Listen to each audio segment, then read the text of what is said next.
Oi, gente, graça e paz. Aqui é o pastor Márcio Alonso, capelão do Instituto Presbiteriano de Educação, e nós vamos agora para mais uma edição do nosso querido IPcast.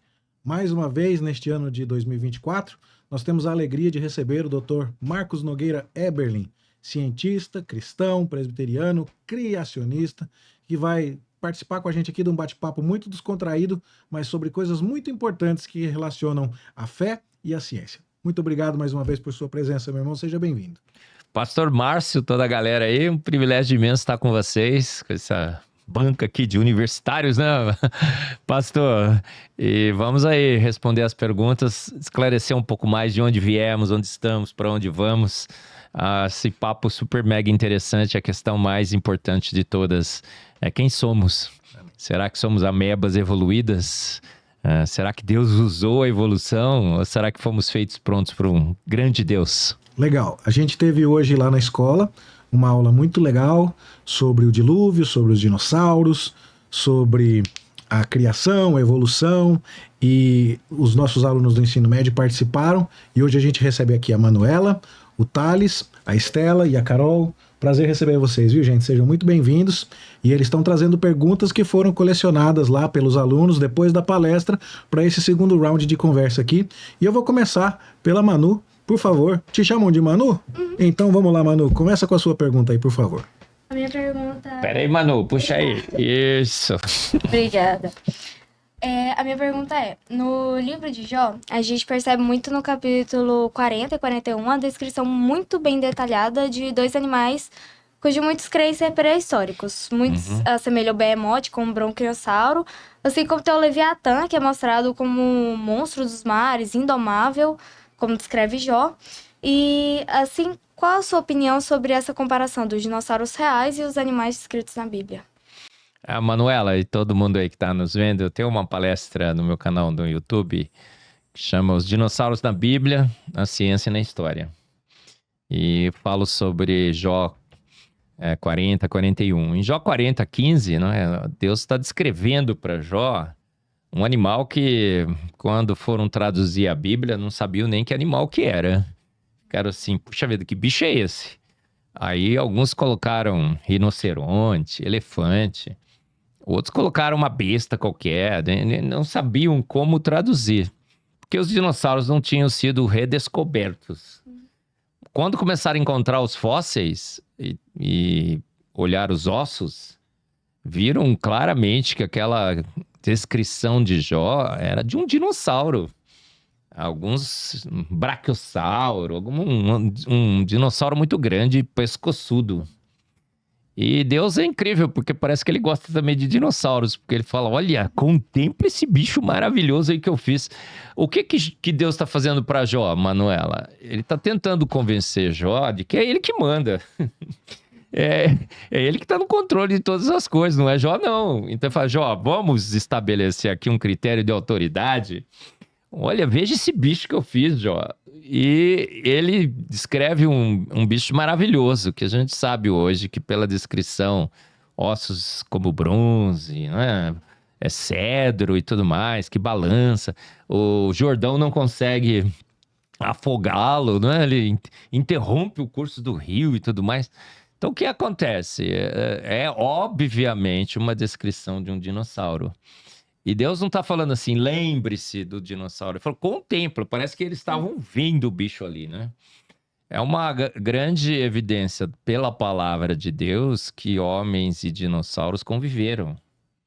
E em Jó 41, aí Deus realmente fala, agora eu vou te mostrar o bicho mais espetacular que eu já fiz, tá bom? Ele fala que é o bicho mais espetacular que ele fez. E falou, cuspia fogo. Que bicho é esse que cuspia fogo? A gente sabe hoje que são os dragões. Ah, mas professor, que o senhor é herege mesmo, hein? Dragão, hein? Dragão? Tem vários e vários relatos de dragões por todas as culturas praticamente ao redor do mundo. E todos os relatos descrevem o mesmo animal, né, Manuela? Com características reptilianas idênticas praticamente, cuspindo fogo, chineses, né, japoneses, na Rússia, estava na bandeira russa. O que isso indica? Eles não tinham WhatsApp, né, para mandar, nem o Instagram para postar a figura de dragão para um copiar do outro. Dragões existiram, inclusive a Bíblia relata. Obviamente a Bíblia não chama de dinossauro, porque esse é um termo moderno. Ela chama de dragões, bestas, o que mais? Serpentes, às vezes. Mas são descrições de dinossauros e isso mostra claramente que Jó conhecia dinossauros. E Deus estava usando. Deus não ia usar um bicho mitológico para convencê-lo de que ele era o criador de todas as coisas. Então, os dinossauros existiram, estiveram entre nós. Na minha palestra, viu, Manuela? E todo mundo que está nos vendo aí. Eu falo que até 1600 depois de Cristo, depois, não antes, hein?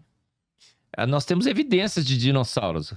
O São Jorge era um caçador de dinossauros. Tem incrustações de dinossauros em igrejas, em desenhos. Tem um bispo lá na Europa que morreu, fizeram na tumba, assim, desenhos de animais, e tem lá um desenho de dinossauro. Por que tava? Só o dinossauro seria mitológico.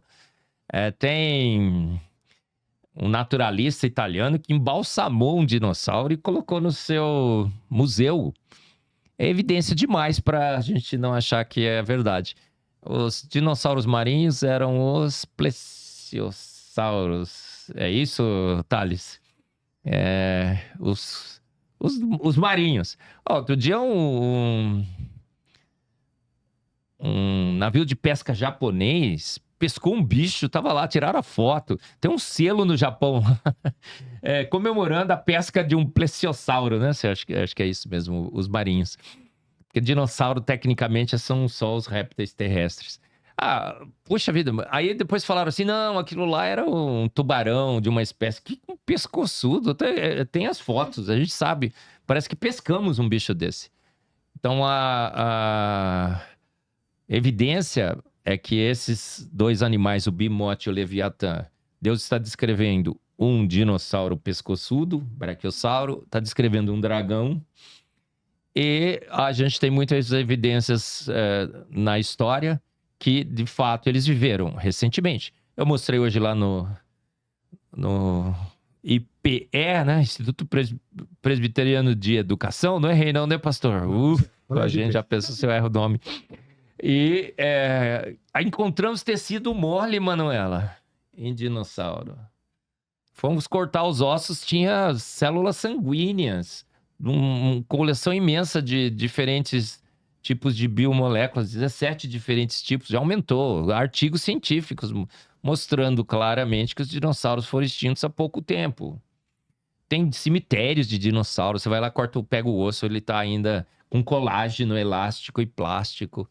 Então, temos evidências na ciência, na Bíblia e na história de que vivemos com dinossauros, eles são muito recentes. É aquela história de 60 milhões de anos, viu, gente? Que cai já viu aquela história, Manuela? Que cai um asteroide, né? Um cometa na Terra, mata todo mundo. Outro dia, num podcast, o cara disse, inclusive, foi no Vilela, viu, Thales? No Inteligência Limitada, ele falou assim, aquele asteroide matou todos os dinossauros e todos os animais da Terra que tinham até mais de 20 centímetros de altura. Eu falei, santa precisão, né? O cara sabe que matou, ele sabe que foi há 60 milhões de anos e sabe que até a altura, né, que escapou é porque era baixinho, deve ser, né? Pelo menos uma vantagem de ser bicho baixo, né? Isso é mera ilusão, sonhos delirantes de uma noite de verão. Os dados mostram que eles estavam entre nós há pouco tempo. Tá bom? Uhum. Doutor, acho maravilha. Que dava para acrescentar um pouquinho do ponto de vista teológico aí. Uhum.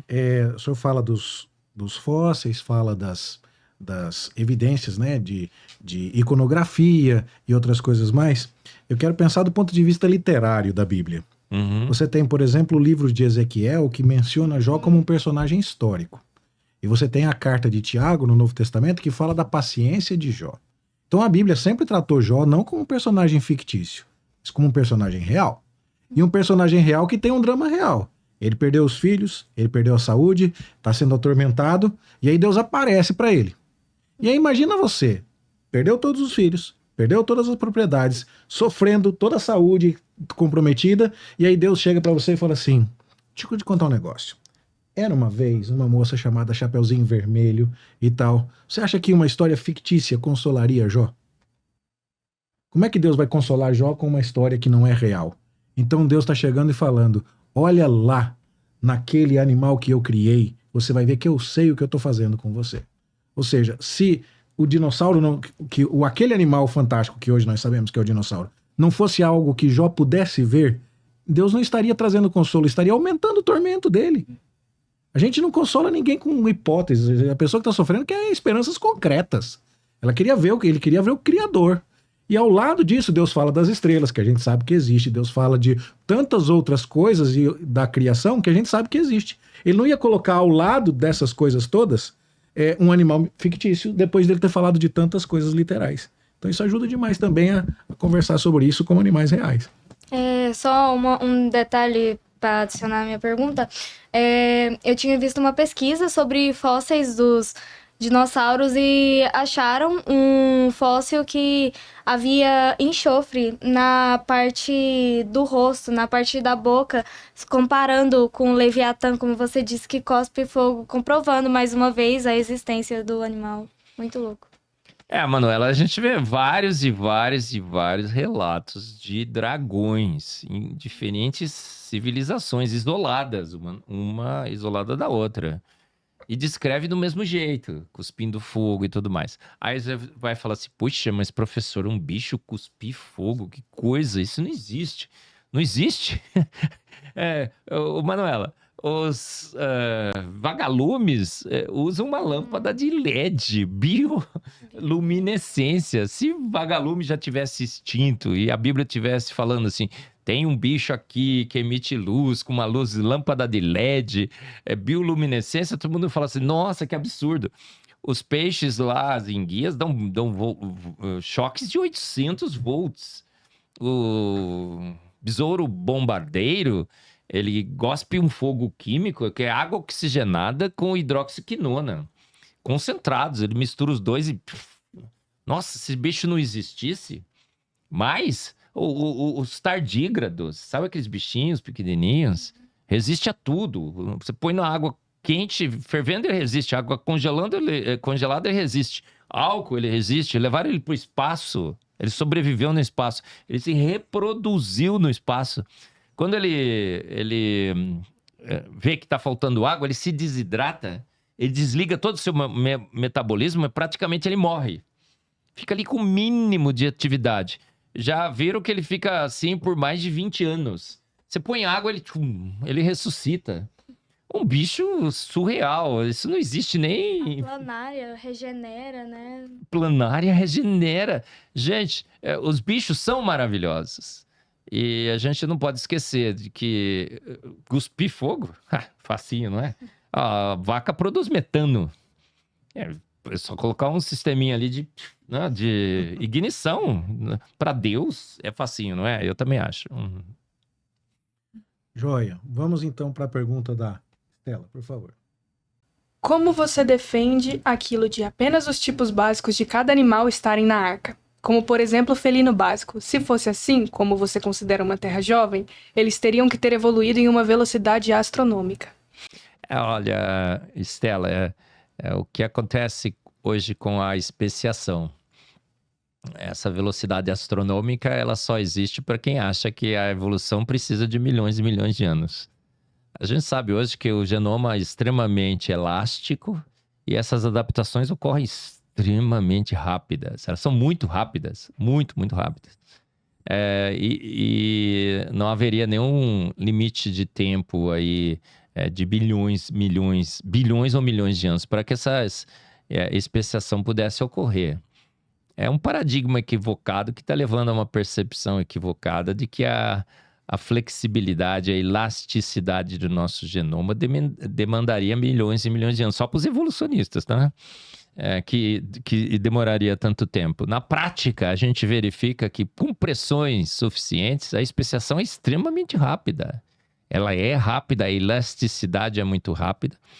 E haveria sim, pós-dilúvio, a gente tem aí um tempo suficiente para essas 4.700 anos. 4.700 anos. Muitos animais têm várias e várias gerações rápidas. Você não precisa, o homem, 20 anos para uma geração. Mas para animais, se reproduzem muito mais frequentemente.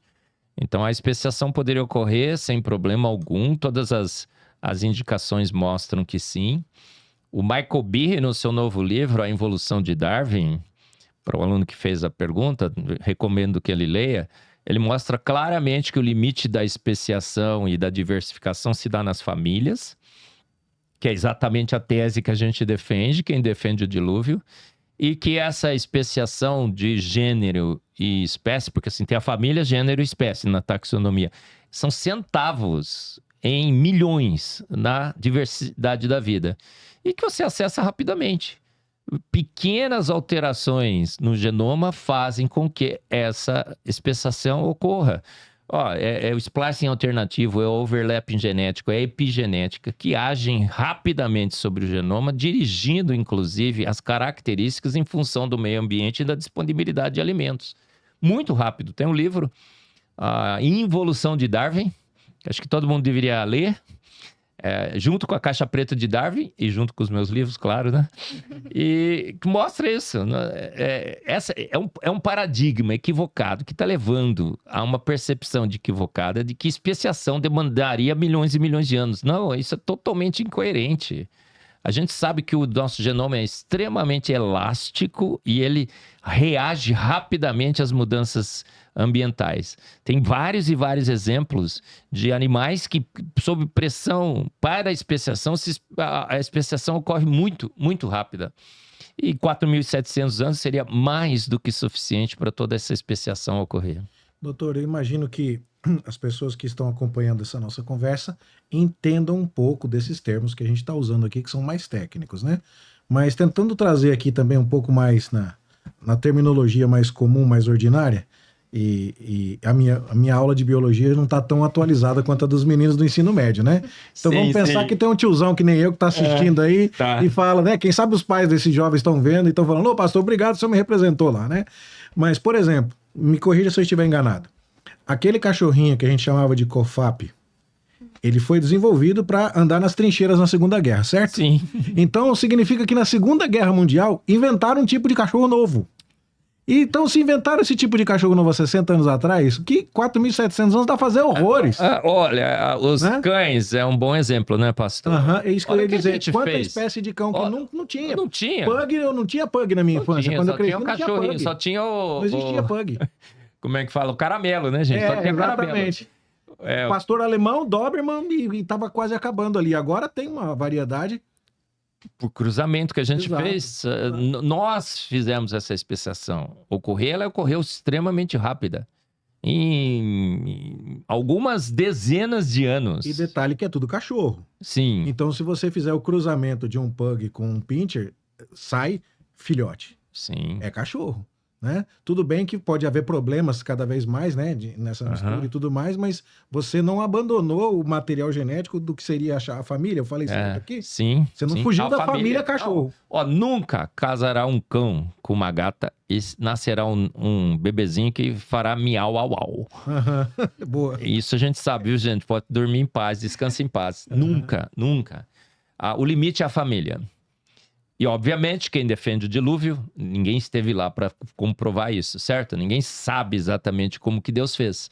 Mas a gente descobriu hoje que o limite de diversificação é a família e que, muito provavelmente, então, Deus criou segundo as suas famílias. A Bíblia fala espécie, espécie, espécie, repete várias vezes.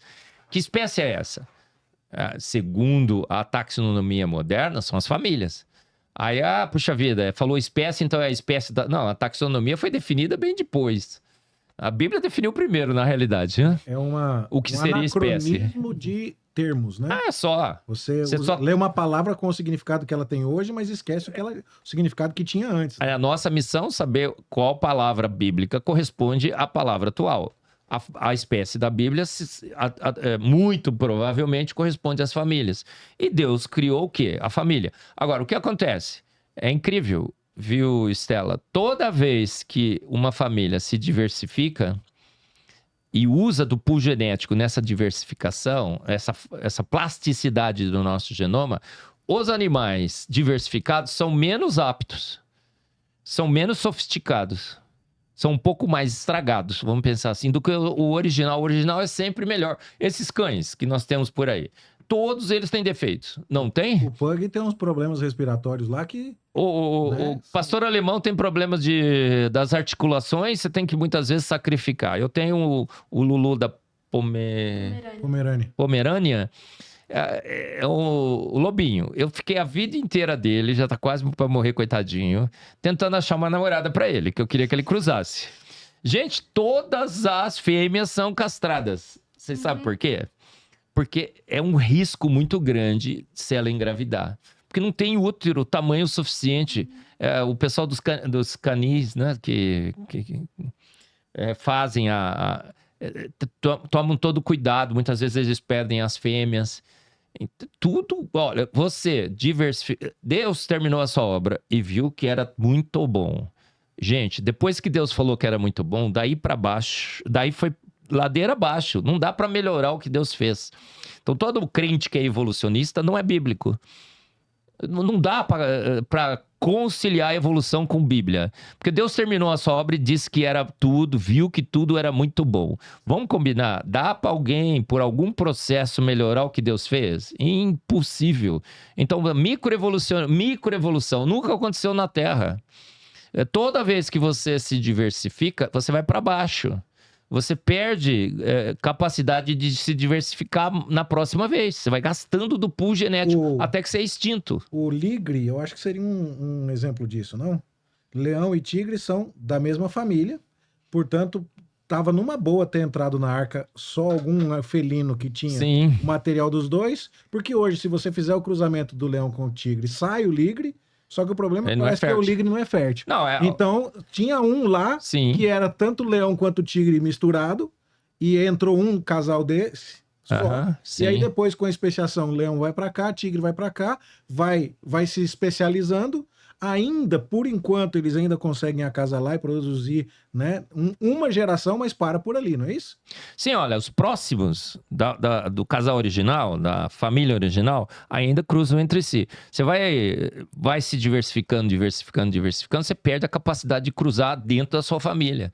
E aí o próximo passo é a extinção. Você está perdendo. Aí você perde tanto que você é extinto. Por isso que tantas espécies foram extintas na Terra. Então, nós temos aí um relato bíblico que bate com as mais recentes descobertas científicas. Não precisava de tantos animais, Deus criou as espécies originais, capacitou-as todas com uma grande capacidade de diversificação, de adaptação e muito rápido. A flexibilidade não precisa de milhões de anos. Quem fez a pergunta, não sei quem foi, viu? Estuda aí bem, leia o livro do Michael Berry, você vai perceber que há exemplos e mais exemplos da elasticidade do nosso genoma, que em poucas gerações você já produz. A vida é muito, muito sábia, porque o Deus que a criou é muito sábio. E ela percebe rapidamente as necessidades de adaptação, e se há material genético suficiente para que aquela adaptação ocorra, ela ocorre rápido. Agora, se a gente precisar de asas aqui, viu, gente, para se adaptar, se alguém aí está em casa, viu? Se um dia a gente precisar de asas, porque acabou todo o alimento no chão, e só tem árvores muito altas que a gente precisa voar para pegar o alimento lá. O que vai acontecer? Estaremos todos extintos. Eu brinco, nem se tomar Red Bull, viu, Thales? Não tem jeito. Porque não temos no nosso genoma codificação para asas. Então esquece. Jamais voaremos. Pode duas eternidades. Pode pôr o mecanismo evolutivo por 2 eternidades. Nunca um ser não alado terá asas. E a gente tem quatro seres alados na Terra, que a evolução diz que veio de bicho rasteiro. O morcego, por exemplo, foi porque subiu em árvores para escapar dos predadores. Depois mudou o turno, porque os predadores diurnos ainda estavam pegando eles em cima da árvore. E agora o bicho está em cima da árvore, morto de fome, porque ele era treinado para caçar no chão. cego, porque ele só enxergava de dia. Tá no escuro, cego, com fome, começa a pular de galho em galho e evolui uma asa. Naqueles milhões e milhões de anos, né? Que a pergunta me tenta fazer, olha, eu preciso de milhões e milhões de anos para criar asa em morcego. Pode pular 3 eternidades, vou dar mais uma, né? De galho em galho que nunca você vai adquirir asas. O primeiro pulo que você vai dar é pum, acabou, tá extinto. Já pensou um bicho? Essa é a história da evolução da asa dos morcegos. Um réptil terrestre que com fome, escapando dos seus predadores, sobe na árvore, toca o turno, e aí não só desenvolve asas, mas desenvolve um radar para identificar os bichos no escuro. Para poder voar sem visão, né? E isso é a teoria da evolução. A versão 2.0 da geração espontânea. E tem um problema também que enquanto a asa não estava completamente formada, algumas gerações tinham alguma coisa que não era nem perna e nem asa. E aí eles ficaram mais vulneráveis aos predadores do que a que só tinha perna ou que a que só tinha asa. Pastor, vida é coisa de profissional. Entendeu? Então não faz sentido. Ou você faz bem feito, ou você vai no Procon e reclama. Fala, peraí, tem uma proto-asa aqui que está me atrapalhando. Ou você põe uma asa que voe, ou se aquela asa vai só consumir recursos genéticos, o seu genoma vai ficar entupido de lixo, porque aquilo não está prestando para nada, e vai gastar energia para ficar sintetizando aquela protoasa, que não está funcionando. A evolução não faz o menor sentido, gente. Não faz. Eu estudo há 15 anos, 16 anos quase agora, né? E percebo, cada vez que eu estudo mais, que é uma teoria totalmente desastrada, mas é vendida nas nossas salas de aula, nas nossas academias, como mais lei do que a lei da gravidade. E que quem defende o dilúvio é o herege. É totalmente contrário. Muito bem. Vamos para a pergunta do Thales aí. Passa o microfone para ele, Manu. Thales, manda a sua pergunta. Boa tarde, Thales. E aí? Boa tarde, agradeço pela oportunidade. Márcio, agradeço também, Marcos. Eu queria te perguntar, fazer o questionamento. Você defende ou acredita no criacionismo de qual forma? Que jeito que você defende, debate sobre o criacionismo? E se existe a hipótese de uma evolução teísta? Maravilha, ótima pergunta, Thales. Eu vou até olhar para a câmera aqui. Olha, eu defendo o criacionismo como a Bíblia o descreve. Viu, Thales? Certo. Nada mais, nada menos. Porque se você adicionar alguma coisa ou tirar alguma coisa da descrição bíblica do criacionismo, a Bíblia manda dizer o quê? Me diga. Se você tirar ou adicionar alguma coisa à descrição do criacionismo bíblico, qual é a palavra que a Bíblia usa? Fugiu do meu vocabulário. Anátema. Não é assim, pastor? Traduzindo, maldito. Maldito. A Bíblia diz maldito. Você não pode alterar, ou acrescentar ou tirar do relato bíblico. E então, eu, às vezes, quando me falam sobre algumas ideias sobre o evolucionismo teísta, eu falo anátema. Porque eu estou autorizado pela palavra de Deus para dizer. Porque a Bíblia diz, olha, que se você encontrar alguém que adicionar alguma coisa ou retirar alguma coisa desse livro, seja anátema. Por quê? Porque você está contribuindo para que as pessoas percam o respeito pela palavra de Deus. Está desviando as pessoas do evangelho, da boa percepção de quem somos. Agora, então eu defendo o criacionismo como a Bíblia o descreve. Como a Bíblia o descreve, Thales? A Trindade se reúne, segundo o que eu li na palavra de Deus, e diz o quê? Vamos usar a evolução? Vamos esperar para ver se processos naturais não guiados produzem alguma coisa boa para eu poder usar aquilo lá? O que a Trindade diz? Façamos o homem a nossa imagem e semelhança. Salmos 33, 9 diz, porque ele falou e tudo se fez. Ele ordenou e de pronto tudo foi criado. Salmos 33, 6, ele soprou o universo com o sopro de sua boca. Pela fé entendemos que pela palavra de Deus, o que é visível foi feito do que não é visível. E vários outros versículos que eu poderia citar aqui, pastor Márcio vai complementar depois com vários outros versículos, né? Que a Bíblia é com ele, né, gente? Eu sei um pouquinho. Gente, cara, não pode. A Bíblia é clara demais. A Bíblia diz que foi Deus que fez, mas não como Deus fez. Da onde surgiu essa ideia? de uns hereges que estão dentro das nossas igrejas tentando colocar Darwin como amigo de Deus. Dizendo que a Bíblia não descreve como que Deus fez. Claro que sim. A Bíblia poderia ser mais clara? Impossível. No princípio, criou Deus os céus e a terra. Tudo, né? A Terra, segundo o Big Bang, tem 3,8 bilhões de anos. 3,7. Aí Jesus, quando perguntado sobre o casamento, Jesus dá uma resposta cirúrgica. Gente, se você é um evolucionista teísta, você tem que pegar a sua Bíblia e jogar fora. E tem que chamar Jesus de mentiroso. Porque Jesus disse assim, não tem deslido. Aonde que Jesus está falando que ele tinha ali? Não tem deslido aonde? Em Gênesis. Que desde o princípio, eu os fiz homem e mulher, macho e fêmea.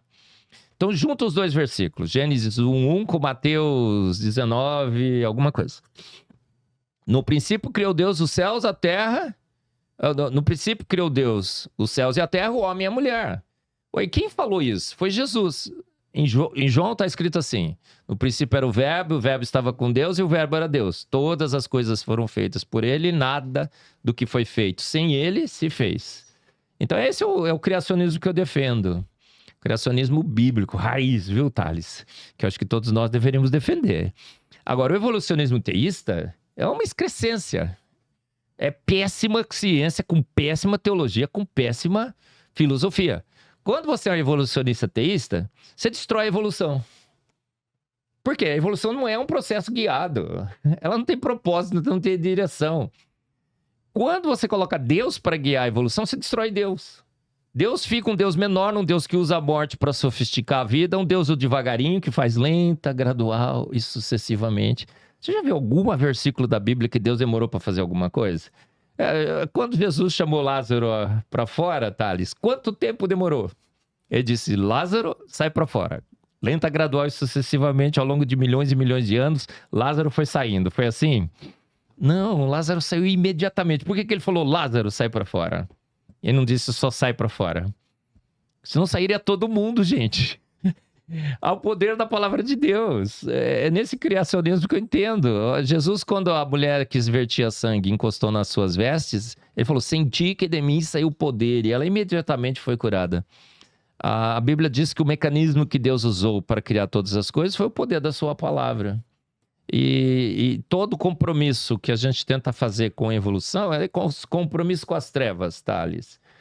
Os nossos jovens têm muitos se tornando evolucionistas teístas, porque tem uma corrente no nosso meio que está tentando nos convencer que Darwin é amigo de Deus, que eu posso ler a Bíblia com Charles Darwin. Outro dia eu recebi, o pastor Márcio, lá em São Paulo, um convite de uma associação aqui no Brasil para participar de um evento e o título era Lendo a Bíblia com Charles Darwin. Foi assim que você aprendeu na escola bíblica dominical, que você deve ler a Bíblia, ou Thales? Não, pelo contrário. Você tem que ler a Bíblia com a Bíblia, não é? Você tem que deixar ela falar. É a exegese que a gente aprende nos seminários. Parece que o pessoal está saindo fora dos seminários aí. Não esqueceram as aulas básicas de leitura da palavra de Deus. Você interpreta a palavra de Deus? Não. É o Espírito que interpreta para você. Se você tenta interpretar com as suas posições filosóficas e teológicas, você vai quebrar a cara. Você tem que deixar ela falar. Se você não entende, você continua lendo a Bíblia, porque a Bíblia explica a Bíblia. Se mesmo assim você não conseguir, você pode pedir ajuda do Espírito Santo de Deus. Se não entendeu ainda, é segredo não revelado, né, pastor Márcio? Não é para você saber ainda, é só isso. Então, entendeu bem, né, Thales? A minha posição, eu sou bem ácido, gente. Eu sou bem ácido com o evolucionismo teísta. Olha, eu até sento com os evolucionistas e discuto, eu acho que eles têm uma posição, tá? Eu sou totalmente contrário à evolução, obviamente, mas eu acho que eles têm pelo menos uma coerência, uma consistência. Agora, evolucionismo teísta, gente, é o pior de todos os mundos. É você tentar casar o inimigo com... trazer o inimigo para dentro da nossa casa. Dormir com o inimigo. Você tentar falar que Darwin é amigo de Deus, que é isso? Entendeu? Dá para um corintiano dizer que o Palmeiras tem mundial? Não dá, né? Não dá. É basicamente isso. Temos muitos problemas decorrentes disso, né? Por exemplo, a teologia da morte. O que é a morte, segundo a Bíblia nos apresenta? É uma decorrência do pecado. Mas no processo evolucionista, a morte foi um ingrediente fundamental para Deus terminar a obra dele. Sem sucessivas mortes, você não chegaria no homem, porque Deus teria que ter feito muito rascunho nesse processo de aprimoramento do ser humano que ele estava criando. E aí a morte, da maneira como a Bíblia nos conta, ela é algo que acontece e, digamos assim, polui o jardim do Éden com essa mancha que o pecado traz e essa consequência que o pecado traz. Mas se você abraça o evolucionismo teísta, a morte foi um ingrediente necessário e bem-vindo para que o Éden pudesse ter, se é que se formou Éden, né? Se é que eles já não alegorizam tudo aquilo. Então, a ideia da morte, da qual Cristo veio nos libertar, para morrer na cruz, para nos libertar da morte, conforme a Bíblia nos apresenta, seria algo assim: bom, mas Cristo está me libertando da morte por quê? Se a morte foi tão útil, ela foi tão boazinha, ela nos ajudou tanto, ela nos trouxe até aqui. Percebe como toda a história vira? E aí, eu acho que a frase fundamental aí quem está conjugando essas duas coisas não é nem um bom evolucionista e nem um bom teísta. Errou nos dois lados. É péssimo, na realidade. É péssimo nos dois lados. Pastor Márcio, outro dia eu estava numa aula de um evolucionista teísta, numa grande igreja brasileira, tinha mais de 250 membros da igreja sentados. E ele estava dando aula, eu assisti 5. A série era de 10, na quinta depois não aguentei mais, não fui. Aí na primeira aula ele chegou assim: estava procurando o mecanismo que Deus usou para criar a vida. Eu falei: ué, será que ele não leu a Bíblia? Era um professor da escola bíblica dominical. Eu falei: era só ler a Bíblia. O mecanismo está todo escrito lá, pelo poder da sua palavra. Ele criou do pó da terra, dos elementos da terra. Aí ele chega e fala assim: olha, encontrei na evolução o mecanismo que Deus usou para criar a vida. Deus fez a primeira versão e não gostou. Vai, me diga aí, Manuela, o que você acha dessa ideia? Deus fez e não gostou. Olhou, não estava muito bom. Matou. Fez a versão 2.0. Viu que não gostou. Matou também. A morte. Fez a versão 3.0, também não estava boa. Eliminou. Por isso que tem tantos seres extintos, os hominídeos, no registro fóssil. Não tem. Os hominídeos não existem hominídeos. Ou são chimpanzés ou são humanos. Nem a ciência muito bem ele conhecia. Aí ele chegou assim e falou assim: foi fazendo, a versão... Até que, gostei. Deus pode fazer por tentativa e erro, eliminando, matando as suas formas transicionais. Foi isso que eu escutei numa aula da IBD.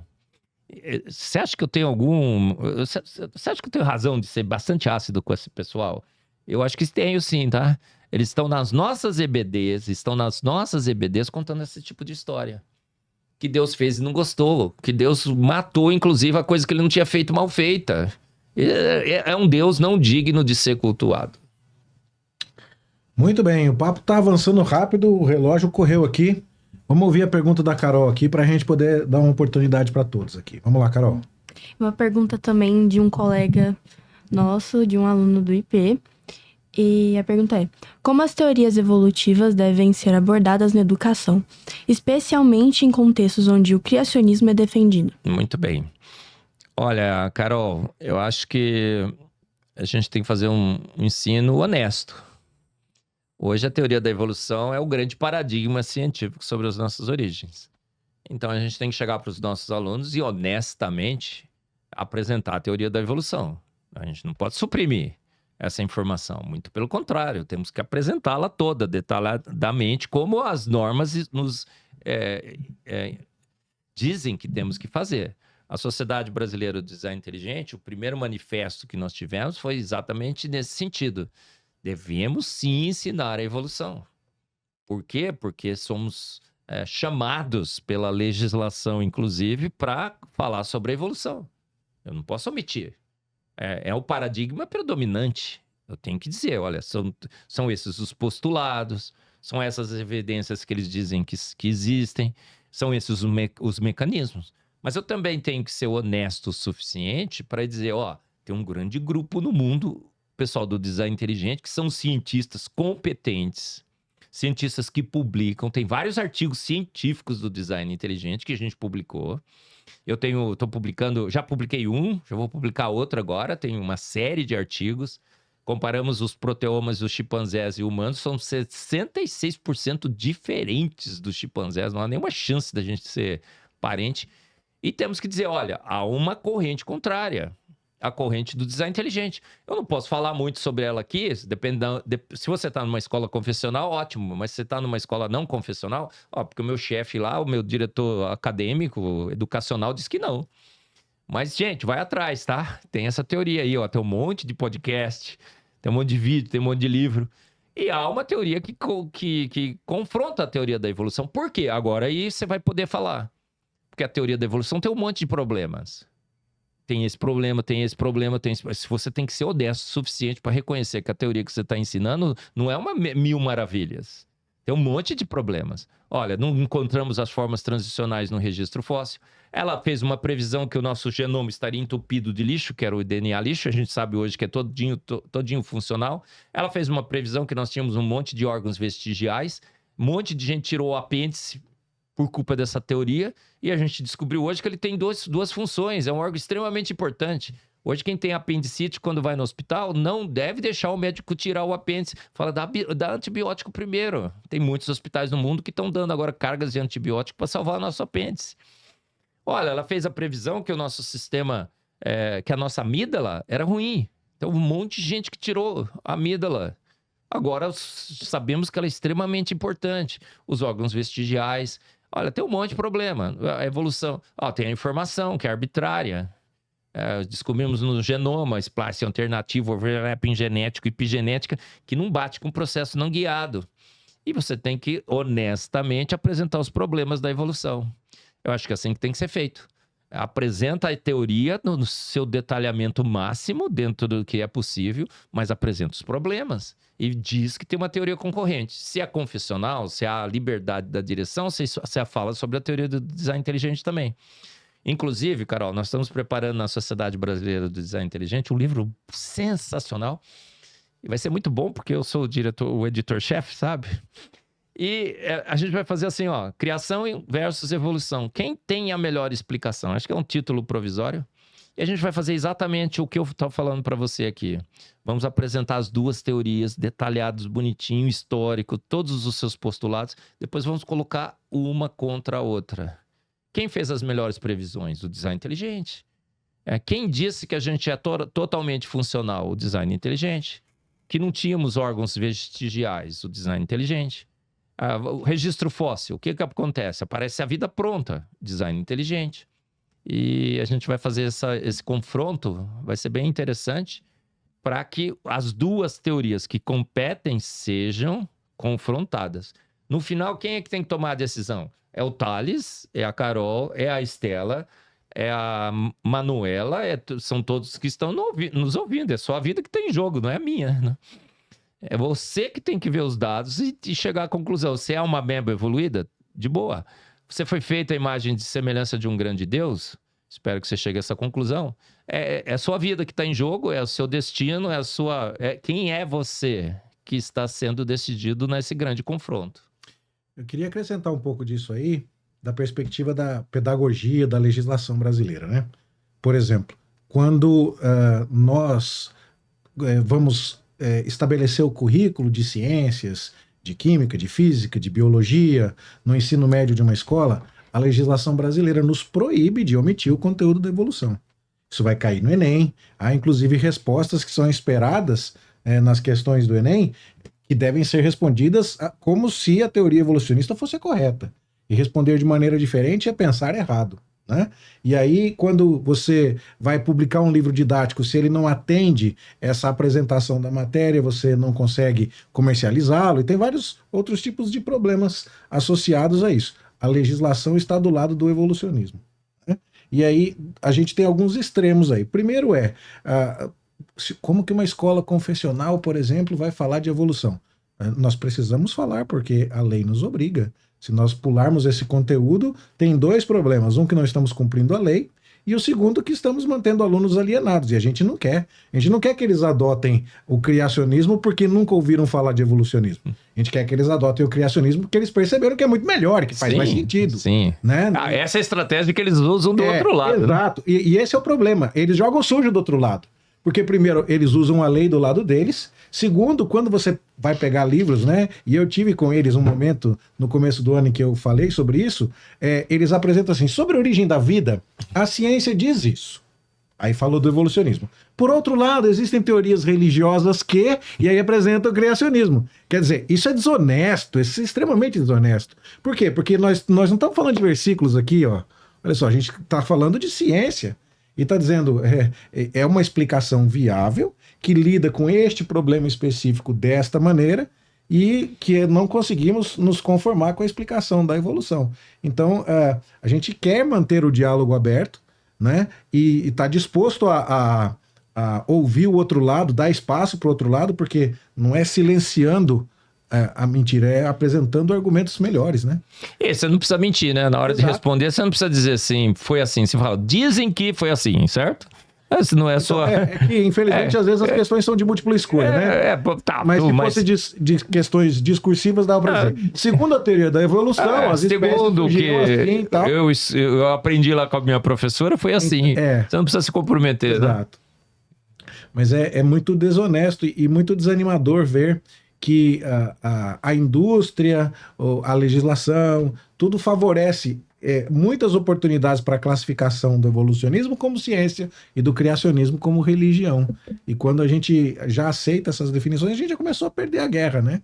Então, uma das coisas importantes é não ser alienado e ter a consciência desse embate, que ele acontece muito antes de você abrir as suas páginas do seu livro de biologia para estudar a evolução.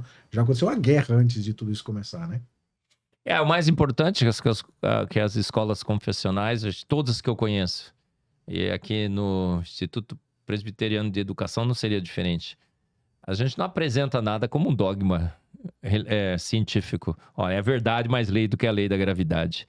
Olha, tem essa teoria, tem essa aqui, cada um fala isso. A gente tem até a nossa posição, tá? Como escola confessional, mas tá aí para você avaliar. Essa é a boa educação. É formar alunos protagonistas, alunos que avaliem as duas posições e tomem as suas próprias decisões. Dar pacote fechado, já preparado para aluno, é formar zumbis, não é formar seres conscientes, consistentes e que saibam avaliar as teorias e tomar as suas próprias decisões. Acho que esse é um dos grandes papéis e uma das grandes vantagens das escolas confessionais no mundo e no Brasil. Não ficou apresentando sonhos delirantes de uma noite de verão como sendo mais lei do que a lei da gravidade, como é a evolução. Apresenta as teorias e leva o aluno a questionar, a investigar e a decidir. E o outro lado importante também, acho, é apresentar as consequências disso. Olha, eu sou fruto de um processo aleatório que combinou acaso com uma grande escala de tempo e eu tô aqui porque tô, mas não sei muito bem de onde que vim, não dá para saber para onde que eu vou. E aí agora, quando meu pai tá com câncer, quando minha esposa morreu atropelada, quando aconteceu uma tragédia na minha família, eu nem consigo significar essas coisas, interpretá-las, né? Que respostas eu tenho, que esperança eu tenho, que consolo eu tenho. Então lide com as consequências disso. Agora, se eu sou criado por um Deus inteligente, amoroso, sábio, justo, santo e bom, que me ama, que né, planejou cada detalhe da minha vida, quando acontece alguma coisa, como aconteceu com Jó, aí ele pode chegar e falar assim, escuta, você viu o que eu criei? Eu sei o que eu estou fazendo, a sua vida está na minha mão. Calma, eu estou com você. Eu prefiro esse caminho. Não tenha dúvida, não tenha dúvida. Pastor, ideias têm consequências. Exatamente. E principalmente ideias sobre as nossas origens. Terão profundas implicações filosóficas e teológicas. Se você é uma ameba evoluída, você é uma ameba evoluída. Seu destino final é a aniquilação. Então você vai se comportar como uma ameba evoluída na Terra. Se você é filho desse grande Deus, você vai se comportar totalmente diferente. Seu destino final é estar com Ele, andar em ruas de ouro com o nosso Mestre Jesus. Então a nossa vida, as ideias sobre as nossas origens, principalmente, essas sim têm profundas implicações filosóficas e teológicas. Não pode falar a palavra, mas tirar a sua própria vida é um mal do século. Eu sou uma ameba evoluída. Não é? Nós temos grandes problemas, olha, problemas de depressão, de uma geração que não vê mais propósito na vida. Uma das consequências dessa ideia desastrada evolutiva. Exatamente. E eu tenho um amigo pastor que fala muito sobre isso. Ele diz que doutrina ou a interpretação que nós temos sobre a nossa origem, a criação ou a evolução, ela acaba estruturando tudo na sua vida. Ela define a sua identidade, ela define o seu propósito, ela define o sentido da sua existência. Ela define o seu papel no mundo, o que você deveria fazer, o que você não deveria fazer. Então, não é só uma questão de, você acha que a gente veio de cá, o outro acha que a gente veio de lá. Tudo bem, cada um com o seu caminho. Não, porque dependendo da resposta que você dá à sua origem, toda a sua vida vai ser afetada, né? Então, isso é uma questão, assim, essencial. Essencial. E, justamente, tentar combinar essas duas coisas, evolucionismo com criacionismo, não dá, mistura, faz uma confusão absurda, né? E creio também, eu conheço pessoas que não acreditam em Deus, tive amigos, colegas que não acreditam em Deus, e é bem curioso você ver como eles reagem diante das dificuldades. As respostas que eles apresentam não convencem, não satisfazem. Fica um buraco no peito, uma coisa que não tem resposta. No mínimo, né? Claro que a gente sabe que é muito mais do que isso, mas no mínimo o sistema criacionista oferece algo que o ateísmo não pode oferecer, que é significado, que é pertencimento, que é planejamento para a vida, que é confiança. O ateu tem que ficar catando ele mesmo e achando ele mesmo o significado da vida dele. E o pior é que ninguém achou um significado decente, melhor do que esse que Deus deu para nós, né? Então, acho que isso aí é uma vantagem absurda da doutrina bíblica criacionista sobre todos os outros sistemas. Muito bem. Você disse que tinha mais uma? Sim. Vamos lá. Uma interessante aqui, eu tava até olhando meu celular agorinha para dar uma olhada, porque a pessoa que perguntou não perguntou para você só como teísta, mas como químico também. Opa! Ainda citou a sua participação no Mackenzie, né, que você faz um trabalho no laboratório do Mackenzie lá em São Paulo, que é uma das faculdades mais renomadas do Brasil. Citando a palestra de mais cedo, ele disse que a meia-vida do carbono 14 é de 5.700 anos, e está correto, apesar do carbono 14 ser confiável a datar fósseis com no máximo 60 mil anos de idade. Então, minha pergunta seria, qual a sua opinião sobre o método do potássio 40, já que o mesmo tem meia-vida de 1,25 bilhões de anos, provando a existência do planeta há todo esse tempo? Maravilha. Primeiro, agradecer pela menção aí da Universidade Presbiteriana Mackenzie. Eu não acho que ela é uma das melhores. Eu acho que ela é a melhor. Minha melhor amiga estuda lá. E ela fala a mesma coisa. E ser mackenzista, sempre você será mackenzista, né? Então vem com a gente. Segundo que química é sensacional mesmo. A química é tudo e tudo é química. Segundo que sobre o carbono 14 tem uma grande função hoje nessa questão sobre se a Terra é velha, se ela é antiga ou se é nova. Que o carbono 14, como a pergunta muito bem coloca, tem um tempo de meia-vida de 5.735 anos, um pouquinho mais. E não serve para datar coisas antigas, mas serve para datar coisas novas. Então, nada que é antigo, muito antigo, devia ter carbono 14. Se tiver carbono, não deve ter carbono 14, porque é 5.735 anos. Então, por exemplo, petróleo não deveria ter carbono 14. Carvão não deveria ter carbono 14. Tecido de ossos de dinossauros com carbono, tecido de mole de dinossauro, não deveria ter carbono 14. 60 milhões de anos. Não seria mais detectável. Diamante não devia ter mais carbono 14. Mas tudo que tem carbono na Terra tem carbono 14. E em quantidades mensuráveis. Você consegue detectar, medir. O que significa esse grande achado? Que a vida é jovem, a Terra é jovem, o universo é jovem. Diamante tem carbono 14. Foi uma contaminação. Não, é homogeneamente distribuído pelo diamante. Diamante, segundo o naturalismo, foi formado quando a Terra esfriou há 3,8 bilhões de anos, né, Thales? Não pode, impossível. Carvão tem carbono 14, todo distribuído homogeneamente pelo carvão. E segundo o naturalismo, foi formado há milhões de anos. Processo lento, gradual e sucessivo, que também não faz sentido. Petróleo tem carbono 14, segundo o modelo naturalista, foi formado ao longo de milhões de anos. Então, carbono 14 é uma evidência fortíssima, porque prova a gente não tem nada, né? A gente tem que saber que ciência não prova nada. Ela dá uma fortíssima evidência de que a vida é jovem. Agora, o modelo do potássio e argônio, que foi citado aqui. Muito bem. Você pega uma rocha hoje, vai medir, dá milhões de anos. O que os criacionistas fizeram? por exemplo, no Monte Santa Helena, quando teve a erupção do vulcão, pegaram uma rocha ígnea, lá, vulcânica, que tinha acabado de solidificar, cortaram em pedacinho e mandaram por vários laboratórios ao redor do mundo para usar o método de potássio-argônio. No método do potássio-argônio, significa que a rocha ígnea, quando se formou, não deveria ter argônio nenhum, porque era magma que solidificou. O argônio não devia estar lá. O argônio que está presente nessa rocha deveria ser formado pelo decaimento do potássio. Foram medir, pelo método do potássio-argônio, a idade da rocha. Cada laboratório deu uma idade diferente, em primeiro lugar. Segundo, deu milhões e milhões de anos. A rocha a gente sabia que tinha sido formada há 10, 15 anos. Muitas das rochas que foram amostradas. Significa que o método não funciona, só isso. O argônio foi incorporado porque o vulcão, o ar do vulcão tem muito argônio. O argônio foi incorporado na rocha. Então é o grande problema dos métodos de radiação com radioisótopos. A gente acha que sabe a condição inicial, mas não sabemos. Totalmente desconhecidas as condições iniciais. Eu teria que conhecer as condições iniciais, a proporção de potássio e argônio no início para conseguir datar. Ninguém conhece. É mera especulação. Agora, o pior, cada laboratório deu um resultado diferente para a mesma rocha. Significa que nem o método está funcionando direito.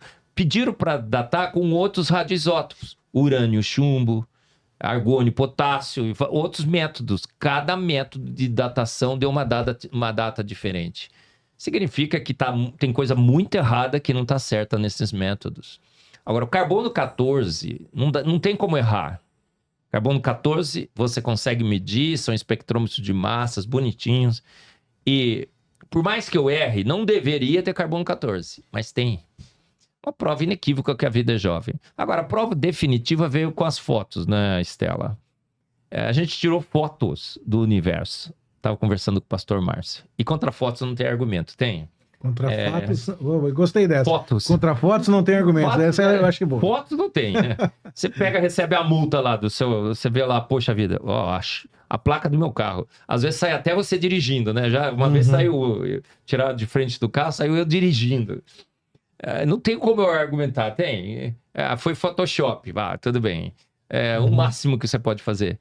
Mas a gente tem a foto do James Webb, Stella, do telescópio da NASA e do Hubble. Temos a foto. E a foto mostra um universo exatamente igual ao universo que nós temos agora. No Hubble e no James Webb. O primeiro foi com o Hubble. Tirou uma foto de 600 milhões de anos depois do Big Bang. O universo tinha acabado de nascer no tempo cosmológico, que são 13,8 bilhões de anos. 600 milhões. Depois a NASA falou assim, não, essa foto aí foi um desastre. Vamos mandar um novo telescópio com detector infravermelho, que agora eu vou tirar uma foto mais ainda no nascimento do universo, 200 milhões de anos, e essa foto vai mostrar o universo evoluindo.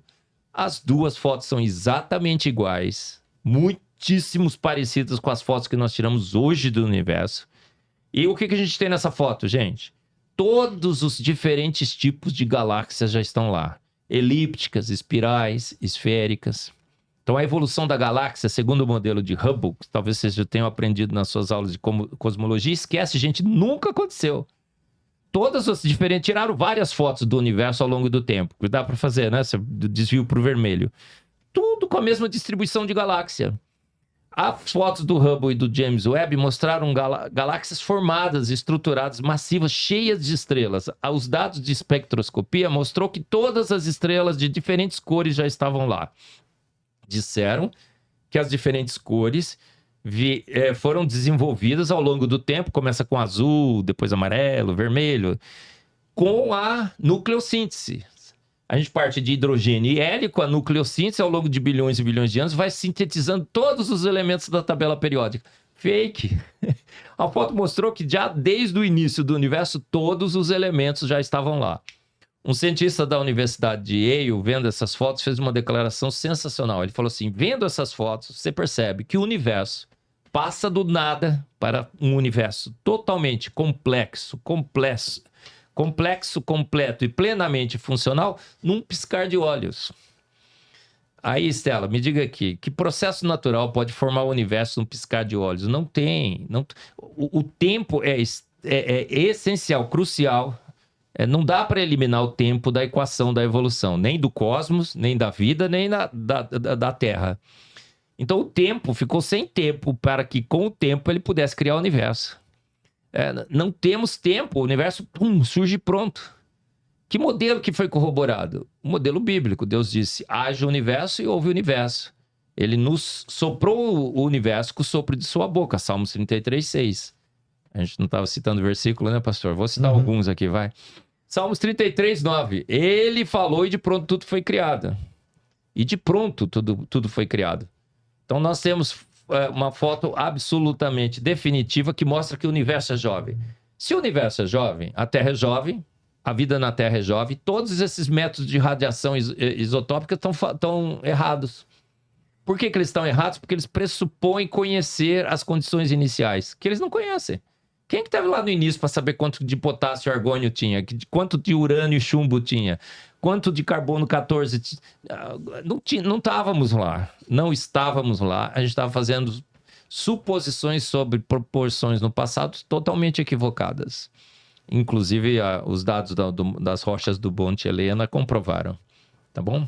E a gente não vai encontrar um livro de biologia no ano que vem postando a foto do James Webb e reavaliando as coisas à luz das novas evidências. Não adianta ficar esperando isso sentado, né? Pastor Márcio, todos que estão nos ouvindo, no debate científico do século, estava eu lá, o professor Adalto Lourenço, o João Paulo Reis, do outro lado Sacani, Pirula, o Jaime, e eles disseram assim, não, essa foto não foi problemática, é só um modelo que a gente tem, e agora com essa foto a gente vai reformular o modelo.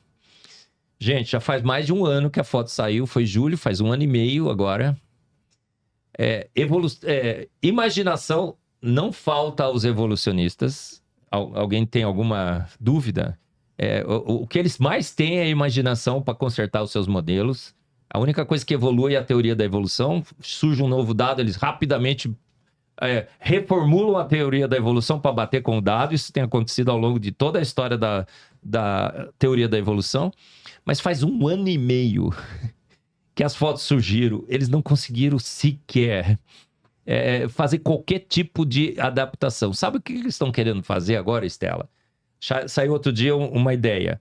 Temos que mudar as leis da física para conseguir fazer com que os processos naturais consigam fazer o universo. Temos que envelhecer o universo. Eles já envelheceram para 13 bilhões, temos que envelhecer para 26 bilhões. Mas a maldade que eu vejo nisso nós temos que mexer no nosso modelo. Mas considerar a possibilidade de um criador, jamais. Nunca. Colocar isso no material didático, jamais. Jamais. Então, isso para mim é ainda pior, entendeu? Então, assim, eu acho até que eu tenha razão, mas não há um espaço, não há uma conversa, um diálogo, coisa que nós estamos dispostos a fazer sempre. Sobre o tecido mole, o Pirula chegou a dizer que, não, sem problema, 60 milhões de anos, pode ter preservado. Uma Mary Schwartzer, que é uma evolucionista teísta, viu? Quem fez essa pergunta foi você, né, Thales? Ela, quando publicou os dados, ela falou assim, nossa, e agora? Vou ter que adaptar esse tecido mole a milhões e milhões de anos. Ela chegou e publicou um artigo. O primeiro foi legal, o segundo ela se detonou, né? Ela se destruiu o que ela tinha feito no primeiro.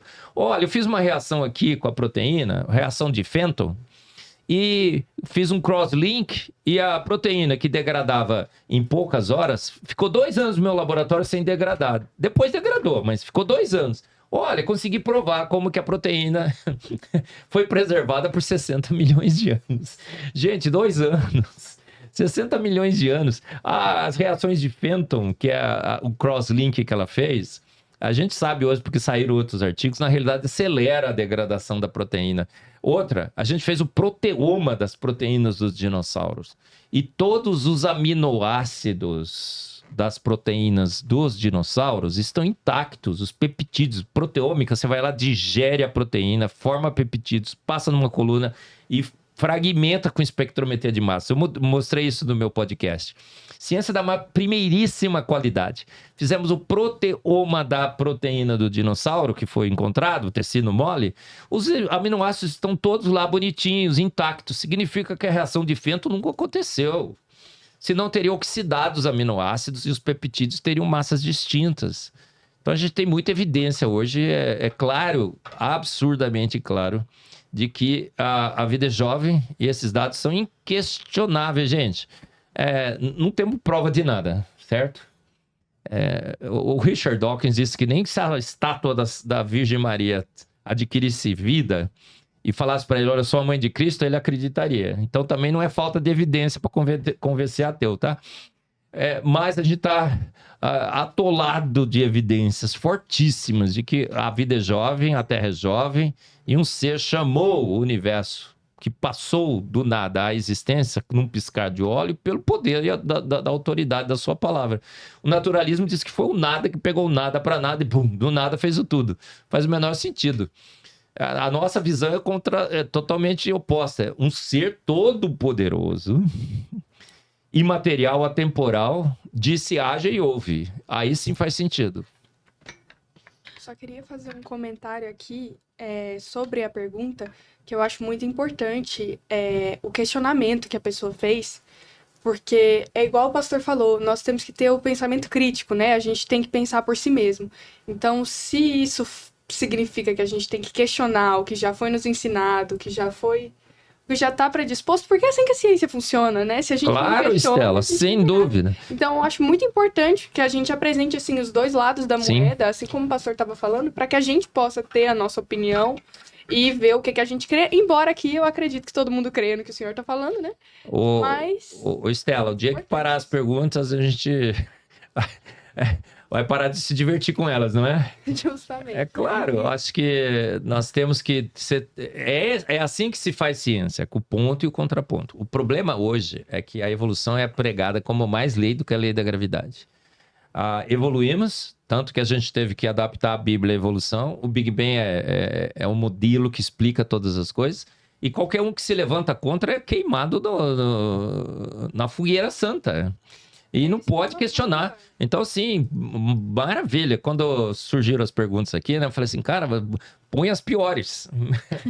Porque é super legal discutir, não é? É exatamente igual a gente estava conversando. Até um pouquinho antes do podcast começar, a gente já estava trocando uma ideia sobre isso. Sobre como é importante ter as perguntas, ter o questionamento. Claro. E eu acho que é isso que uma boa escola faz, né?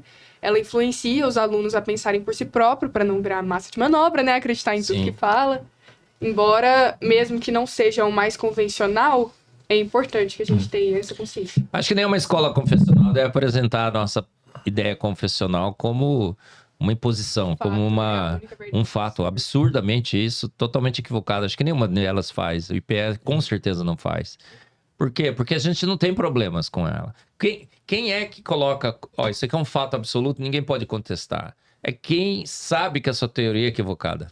Eu digo que é estratégia de advogado de porta de cadeia, né? Você sabe que o seu cliente é um bandido, né? E aí você vai vendo, fica usando estratégias para tentar defender a sua tese. A gente não tem medo nenhum de questionamento, a gente não tem medo nenhum de pergunta de ponto e contraponto. Porque a gente sabe que a verdade sempre prevalece. E para terminar, eu queria citar duas coisinhas só. A primeira, assim, graças a Deus a gente está fechando um ano letivo com uma palestra sobre criacionismo, mas o evolucionismo foi completamente estudado com todas as suas, né, definições, categorias, história, tudo mais. E vocês estão preparados para responder perguntas sobre isso e apresentar os proponentes da teoria, a história, o desenvolvimento, a terminologia e tudo mais, e agora preparados para apresentar também o outro lado da história, criacionismo. Claro, parece-me que vocês já tomaram a posição de vocês, tá certo? Mas não é uma posição que foi imposta pela escola. É uma posição onde a escola diz, olha, nós cremos assim porque nos parece que aqui tem mais vantagens, tá certo? Mas é uma perspectiva muito boa. Mas a palavra que o senhor usou hoje lá na escola, eu vou guardar para mim, que foi o teste da prateleira. Sim. Mas conta o senhor, porque foi o senhor que contou, pra gente terminar com essa palavra aí, que eu achei que foi muito legal.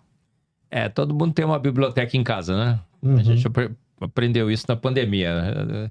Todo mundo fazia live na frente daquela estante cheia de livro. Então eu queria que você reservasse ali uma prateleira, tirasse todos os livros e colocasse lá a Bíblia.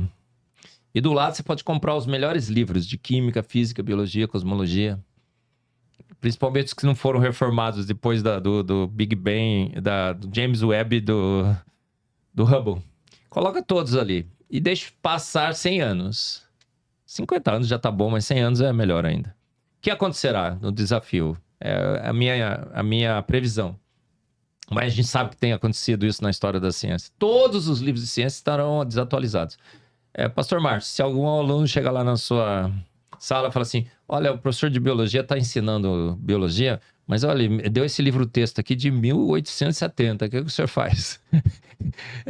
1930, 1950, 1990, já está achando que está velho, não estão? Em 100 anos, todos os livros estarão desatualizados. Os livros de cosmologia, você pode jogar já todos eles fora, porque nenhum está ainda com os novos dados do James Webb.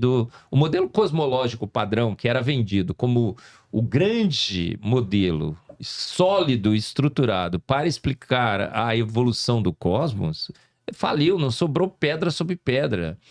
A radiação cósmica de fundo, tínhamos medido a temperatura do universo, tínhamos calculado a sua idade em 13,8 bilhões de anos, mais ou menos 0,02.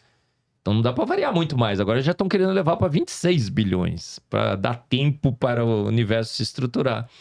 Todos os livros estarão desatualizados. E a Bíblia estará mais atualizada ainda.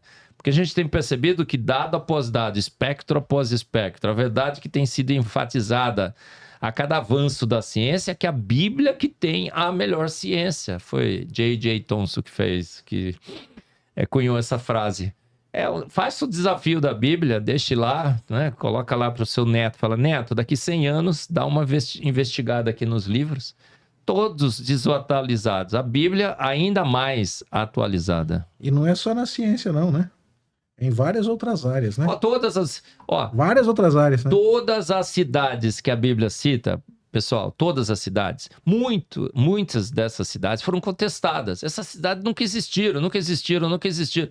Dado após dado, achado após achado, sabemos hoje que todas as cidades descritas na Bíblia de fato existiram. Todos os reis, todos os nomes que são citados. Às vezes a gente fica pensando, poxa, por que a Bíblia gastou tempo, né? Citando a cidade, a localização, o rei, o quanto tempo ele reinou e tudo mais.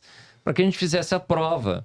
A história confirmou, a arqueologia, cada vez que cavam um buraco novo, achamos ali a Siloé, né? O tanque, tudo. Aí, não só na ciência. Agora, a ciência tem grandes enunciados científicos. O sanitarismo de Moisés é perfeito. A gente viu na pandemia, né? Não toque em mortos, lava a mão, toma banho. O banheiro tem que ficar fora da casa, a gente colocou dentro. É errado, tá? A Bíblia diz que é fora. É um monte de... Na medicina, a Bíblia diz, as folhas para remédio, os frutos para alimento. Os produtos naturais, praticamente todos os remédios que estão nas nossas farmácias hoje são de produtos naturais, inspirados ou, de fato, produtos naturais. Muito bem, eu sinto que a gente podia seguir conversando aí um tempão, mas o nosso tempo já acabou. E eu queria agradecer muito. Obrigado a todos vocês, Carol, Estela, Thales, Manu, muito obrigado mesmo. E muito obrigado ao senhor Dr. Marcos, que mais uma vez atendeu gentilmente ao nosso convite. Espero que você que nos acompanhou tenha curtido.